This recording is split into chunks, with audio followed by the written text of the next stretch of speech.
ഇംഗ്ലണ്ടിൽ നിന്നാണ് boxing day എന്ന പദം കോമൺവെൽത്ത് രാജ്യങ്ങളായ ഓസ്ട്രേലിയ, ന്യൂസിലാൻഡ്, കാനഡ എന്നിവിടങ്ങളിലേക്ക് കുടിയേറുന്നത്. ക്രിസ്മസ് കഴിഞ്ഞ് അടുത്ത ദിവസം നടക്കുന്ന ബോക്സിംഗ് ഡേ സെയിൽ എന്നാൽ വൻ വിലക്കുറവിൽ സാധനങ്ങൾ വാങ്ങാൻ കഴിയുന്ന ദിവസമാണ്. ഷോപ്പിംഗ് മാളുകളും മറ്റും വലിയ തിരക്കാണ് ആ ദിവസങ്ങളിൽ ഉണ്ടാകുന്നത്. ന്യൂസിലാൻഡിലെ വിശേഷങ്ങളുമായി റിയ ഫ്രാൻസിസ് ചേരുന്നു.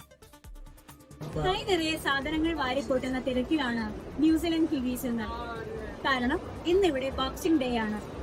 ഷൂസ് ആകട്ടെ, വസ്ത്രങ്ങളാകട്ടെ, കോസ്മെറ്റിക്സ് ആകട്ടെ, എന്തുമാകട്ടെ 90% വരെയാണ് ഇന്നിവിടെ വിലക്കിഴിവിൽ ലഭിക്കുന്നത്.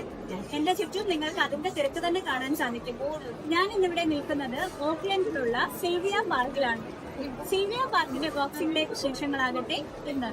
ന്യൂസിലൻഡിൽ വൻപിച്ച ആദായ വിൽപ്പനയുടെ ദിവസമാണ് ബോക്സിംഗ് ഡേ. പേര് കേട്ടിട്ടാരും തെറ്റിദ്ധരിക്കേണ്ട.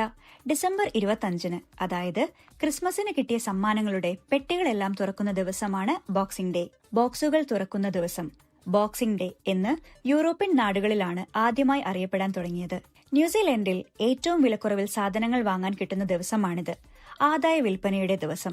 ഡിസംബർ 26 പുലർച്ചെ മുതൽ തന്നെ സാധനങ്ങൾ വാങ്ങാൻ കടകളുടെ മുൻപിൽ നീണ്ട ക്യൂ ആരംഭിക്കും. ചില സാധനങ്ങൾക്ക് 90% വരെ വിലക്കുറവ് ലഭിക്കാറുണ്ട്. അതെന്തായാലും വിലക്കുറവ് എന്ന് കേട്ടാൽ ആളുകൾ ഓടിക്കൂടുന്ന പ്രവണത ഇവിടെയുമുണ്ട്. അതിന്റെ തിരക്കുകൾ നിങ്ങൾക്ക് കാണാം.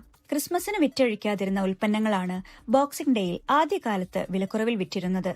പിന്നീട് മിക്ക സാധനങ്ങൾക്കും ബോക്സിംഗ് ഡേ വിലക്കുറവ് ഏർപ്പെടുത്താൻ തുടങ്ങി. വർഷാവസാനത്തിന് മുൻപ് പരമാവധി സാധനങ്ങൾ വിറ്റഴിക്കുക എന്ന ബിസിനസ് തന്ത്രവും ഇതിനു പുറകിലുണ്ട്. ചില സാധനങ്ങൾക്ക് വിലക്കുറവുണ്ടെങ്കിലും മറ്റു ചിലയ്ക്ക് വിലക്കുറവുണ്ടാകാറില്ല. അതൊന്നും ശ്രദ്ധിക്കാതെ കയ്യിൽ കിട്ടുന്നതെല്ലാം വിലക്കുറവാണെന്ന് കരുതി വാരിക്കൂട്ടുന്നവരുമുണ്ട്. ആദ്യകാലത്തുണ്ടായിരുന്ന വിലക്കുറവൊന്നും ഇപ്പോഴില്ല എന്ന് പരിതപിക്കുന്നവരെയും നമുക്ക് കാണാം.